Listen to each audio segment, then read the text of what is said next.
सालार और सज्जल की एंगेजमेंट तो बखैर आफियत हो जाती है, लेकिन अब सालार सोचता है कि इससे पहले कि सज्जल मुझसे बदगुमान हो, मुझे उससे जल्द से जल्द शादी कर लेनी चाहिए।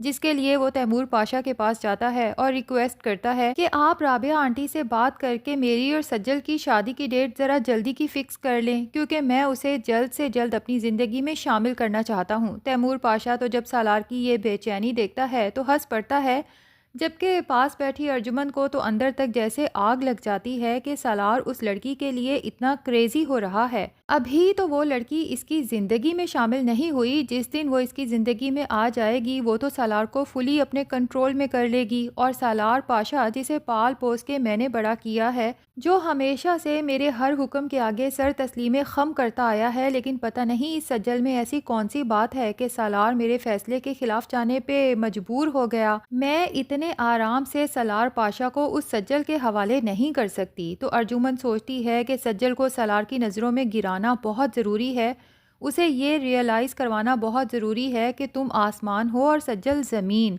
इसलिए उस लड़की के पीछे इतना अतावला होने की ज़रूरत नहीं है।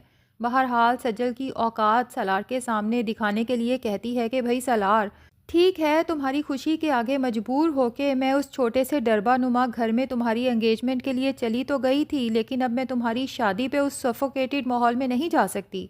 मुझसे तो वहाँ सांस लेना मुहाल हो रहा था। इसलिए अगर तुम चाहते हो कि मैं तुम्हारी शादी में शरीक हूँ और मैं तुम्हारे लिए ज़रा बराबर भी अहमियत रखती हूँ, तो तुम्हें अपनी शादी किसी 5 स्टार होटल में करनी होगी। वरना अगर वो लड़की शादी पे भी बज़िद रहती है कि वहीं से बारात जाएगी, तो फिर भाई इसका मतलब है कि मेरी तुम्हारे नज़दीक कोई अहमियत नहीं।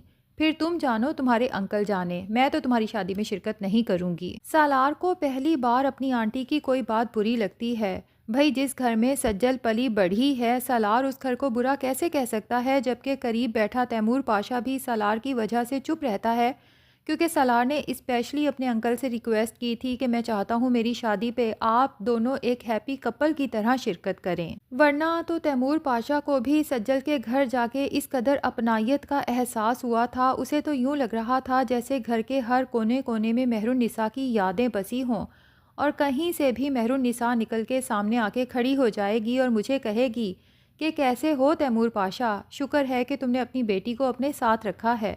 और फिर जब तैमूर पाशा ने सज्जल को दुल्हन के रूप में देखा था तो वो हक्का बक्का रह गया था। एक पल के लिए तो वो आंखें झपकना ही भूल गया था। यूं महसूस हुआ जैसे मेहरुन्निसा दुल्हन के रूप में मेरे सामने आके खड़ी हो।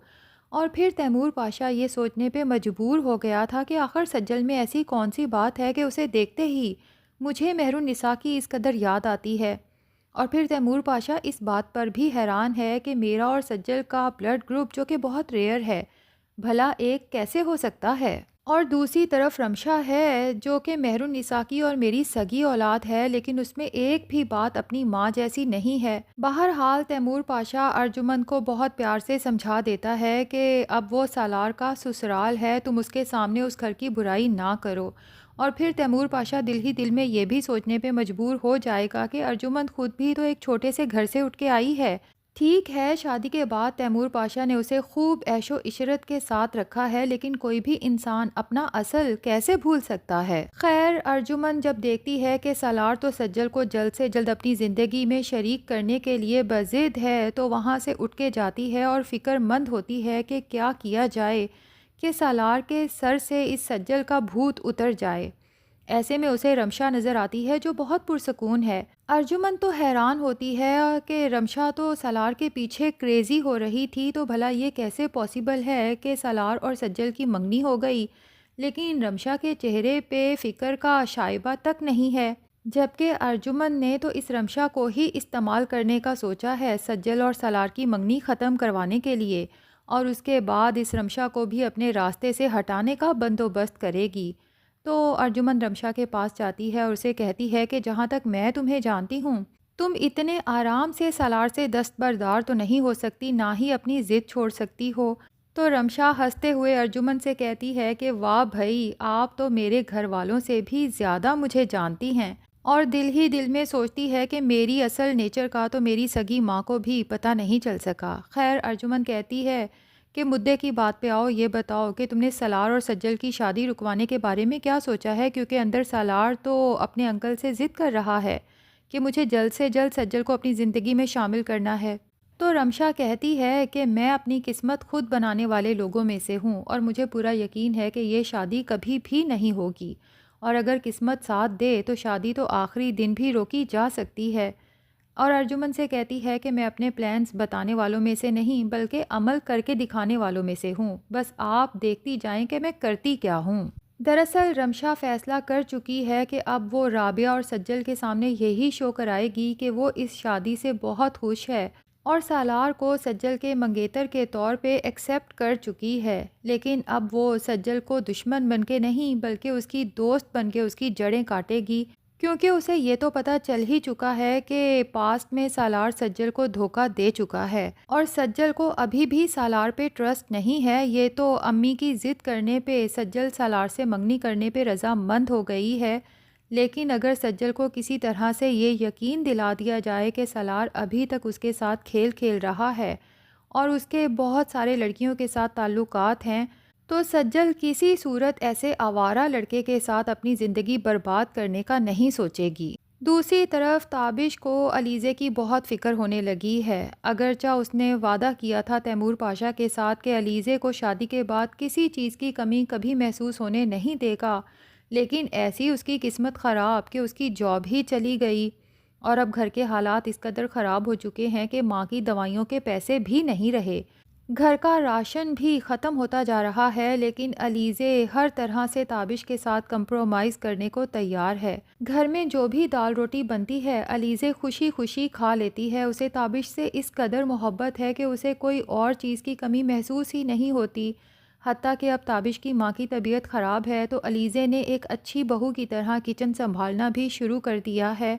ताबिश जब अलीज़े को किचन की गर्मी में खड़े होकर हांडी बनाते देखता है तो सोचता है कि ये वही अलीज़े है जो एक दिन पंखा बंद हो गया था, लाइट चली गई थी तो अलीज़े से इस घर में रुकना मुहाल हो गया था और ताबिश से बार बार कह रही थी कि मुझे घर ले चलो। लेकिन आज गर्मी में आग के सामने खड़ी पसीनों पसीन हांडी बना रही है। ताबिश की आंखें तो भर आती हैं। अलीज़े से कहता है कि प्लीज़ फ्री होके मेरी बात सुनना। जब अलीज़े किचन से फ्री होके आती है तो ताबिश आंखों में आंसू लिए अलीज़े से कहता है कि जब मैं देखता हूँ अलीज़े पाशा, जब से अलीज़े ताबिश बनी है उसकी ज़िंदगी किस कदर मुश्किल हो चुकी है, तो मुझे बहुत ज़्यादा गिल्ट का एहसास होता है। मैंने अंकल के साथ क्या क्या वादे किए थे, लेकिन अफसोस कि मैं एक भी वादा पूरा नहीं कर पाया। अलीज़े ताबिश को याद दिलाती है कि इस शादी के लिए ज़िद अलीज़े ने की थी क्योंकि वो ताबिश के साथ ज़िंदगी गुजारना चाहती थी, इसलिए ताबिश को इस तरह की नाउमीदी की बातें करने की ज़रूरत नहीं है। आज अगर उसके पास जॉब नहीं है तो कल मिल जाएगी। और जहाँ तक आंटी की दवाइयों का मसला है तो अलीज़े ताबिश से कहती है कि तुम मुझसे उधार ले सकते हो, जब तुम्हारी जॉब होगी तो रिटर्न कर देना।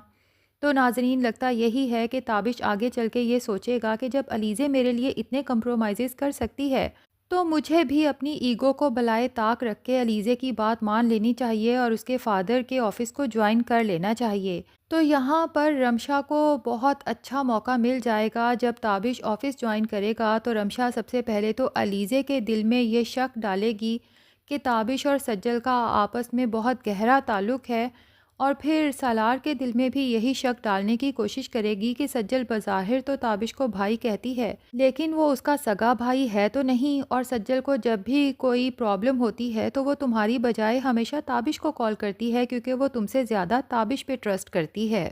और उधर सज्जल को सालार के ख़िलाफ़ करने के लिए मुख्तलिफ़ हरबे आज़माने के बाद हो सकता है कि यही हरबा आज़माए कि सालार तो अब मेरे साथ घंटों बैठ के बातें करता है, अपना हर मसला मुझसे शेयर करता है, लगता है कि वो अब तुमसे ज़्यादा मुझ में इंटरेस्टेड है। बहरहाल जी, रमशा जितनी भी प्लानिंग्स कर ले लेकिन झूठ के पाँव नहीं होते और सच एक दिन बेनकाब होके ही रहता है। और सबसे बड़ा सच तो ये है कि रमशा तो तैमूर पाशा और मेहरुनिसा की औलाद ही नहीं है।